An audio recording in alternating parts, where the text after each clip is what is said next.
मनसेचा दिमागदार गुढीपाडवा मेळावा काल पार पडला। टाळ्या, शिट्ट्या आणि कार्यकर्त्यांची नुसती गर्दी। राज ठाकरे काय भूमिका घेणार हे पाहण्यासाठी महाराष्ट्राच्या कानाकोपऱ्यातून राज ठाकरेंचा आदेश काय हे ऐकण्यासाठी कार्यकर्ते जमले होते। आणि अखेर ठाकरेंनी महायुती की महाविकास आघाडी सोबत जाणार किंवा उद्धव ठाकरेंशी युती करणार आणि दोन भाऊ एकत्र येणार हे तर स्पष्ट केलेलं नाहीये। मात्र मुख्यमंत्री देवेंद्र फडणवीसांबाबतची भूमिका त्यांनी जाहीर केली। त्यांनी यावर काय म्हटलंय ते आधी पाहूया। तुमच्या साक्षीने सांगतो, माझं खरं तर देवेंद्र फडणवीस तुमच्या हातामध्ये एक चांगलं राज्य, सुसंस्कृत राज्य हातामध्ये आलेलं आहे। याच्याकडे नीट बघा। चांगल्या पद्धतीने मराठी माणसाकडे पाहणार असाल तर आमचा तुम्हाला पाठिंबा निश्चित राहील। प्रत्येक गोष्ट आमची ऐकून करा।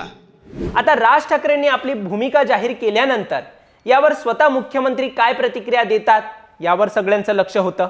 अखेर देवेंद्र फडणवीसांनी सकाळी माध्यमांशी संवाद साधताना राज ठाकरेंनी उल्लेख केलेल्या प्रत्येक विषयावर आपली प्रतिक्रिया दिली।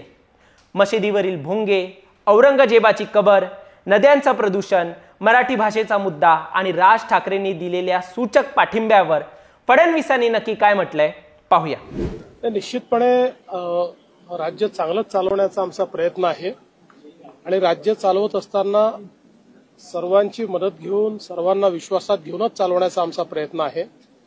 मी काल त्यांचं भाषण पूर्ण ऐकू शकलो नाही, पण जेवढं मी ऐकलं त्यात काही महत्त्वपूर्ण मुद्दे ते बोललेले आहेत। निश्चितपणे त्याच्यावर आम्ही विचार करू, जे काही महत्त्वपूर्ण मुद्दे त्यांनी मांडलेले आहेत।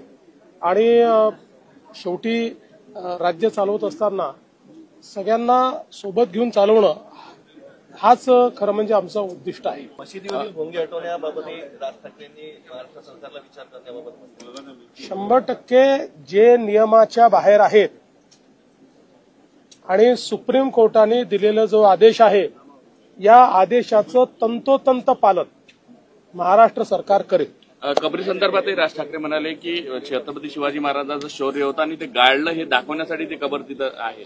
बघा, आमची भूमिका अतिशय स्पष्ट आहे की ही जी काही कबर त्या ठिकाणी आहे ही ASI ची प्रोटेक्टेड कबर आहे। त्यामुळे आम्हाला औरंगजेब आवडो का न आवडो, कायद्याने 50, 60, 100 वर्षापूर्वी त्याला त्या काळामध्ये 60 वर्षापूर्वी प्रोटेक्शन मिळालेलं आहे आणि म्हणून त्या ठिकाणी जे काही कायदा आहे त्या कायद्याचं पालन करणं ही आमची जबाबदारी आहे। हे मात्र निश्चित आहे, कुठल्याही परिस्थितीमध्ये औरंगजेबाच्या कबरीचं उदात्तीकरण, ग्लोरिफिकेशन आम्ही होऊ देणार। राज्यातील बँकांमध्ये मराठी भाषा वापरली जाते की नाही हे तपासण्याचे आदेश मनसैनिकांना दिलेला आहे। यामुळे कायदा सुव्यवस्थेचा प्रश्न निर्माण होऊ शकतो, बँकेमध्ये काही घडामोडी होऊ शकते। मला असं वाटतं की ज्या ज्या ठिकाणी मराठी वापरणं आवश्यक आहे त्या ठिकाणी ती वापरली गेली पाहिजे, हा आग्रह असणं हे चुकीचं नाही। फक्त याकरता कायदा हातात घेणं हे मात्र चुकीचं होईल। मला अपेक्षा है कि कोई कायदा हाथ घेणार नहीं। सोनिया गांधी जी ने एक आर्टिकल लिखा है, शिक्षा व्यवस्था पर सवाल उठा है, कह रही कि सांप्रदायिकरण हो रहा है शिक्षा का। आरएसएस पर भी उन्होंने निशाना साधा। मुझे ऐसा लगता है कि शिक्षा का भारतीयकरण हो रहा है। अंग्रेजों ने जिस शिक्षा का मैकॉलेकरण किया और हमारे देश को गुलाम बनाने के लिए मैकॉले का पत्र है कि जब तक यहाँ की शिक्षा पद्धति को हम बदलेंगे नहीं तब तक हम भारत पर राज नहीं कर सकते। इसका मतलब जो शिक्षा पद्धति उस समय आई थी वो भारतीयों को गुलाम बनाने के लिए आई थी। उस शिक्षा पद्धति में बदलाव करके अगर उसका भारतीयकरण हो रहा है तो इससे किसी को दुख होने का कारण नहीं है। कोई भी जो राष्ट्रभक्त व्यक्ति है वो यही कहेगा कि इसका भारतीयकरण होना चाहिए। मुझे ऐसा लगता है कि सोनिया जी ने इसकी पूरी जानकारी लेनी चाहिए और भारतीयकरण को पूर्ण रूप से सपोर्ट करना चाहिए। महाराष्ट्रातल्या 4 नद्यांच्या बाबतीत, प्रदूषणाच्या बाबतीत देखील राज ठाकरे बोलले। कुंभमेळा येतोय, 4 नद्यांचा देखील त्यांनी काल उल्लेख केला। गोदावरीच्या बाबतीत देखील ते बोललेले आहे। निश्चितपणे महाराष्ट्रातल्या नद्या या निर्मळ झाल्या पाहिजे, त्या अविरल झाल्या पाहिजे असा आमचाही प्रयत्न आहे। याकरता आपण काही मिशन हातामध्ये घेतलेले आहेत। हे काही फार लगेच करण्यासारखे कामं किंवा होणारी कामं नाही आहेत, कारण प्रत्येक महानगरपालिका, प्रत्येक नगरपालिका, प्रत्येक ग्रामपंचायत याचं एफ्लुएंट ट्रीट करावं लागतं। त्यासोबत उद्योगाचं एफ्लुएंट ट्रीट करावं लागतं। वेगवेगळ्या नाल्यांचं पाणी ट्रॅप करून ते ट्रीट करावं लागतं। एक खूप मोठा हा कार्यक्रम आहे थोडा वेळ खाणारा, थोडा खर्चिक कार्यक्रम आपण हा केलाच पाहिजे या मताचे आम्ही असल्यामुळे याची सुरुवात आम्ही ऑलरेडी केलेली आहे.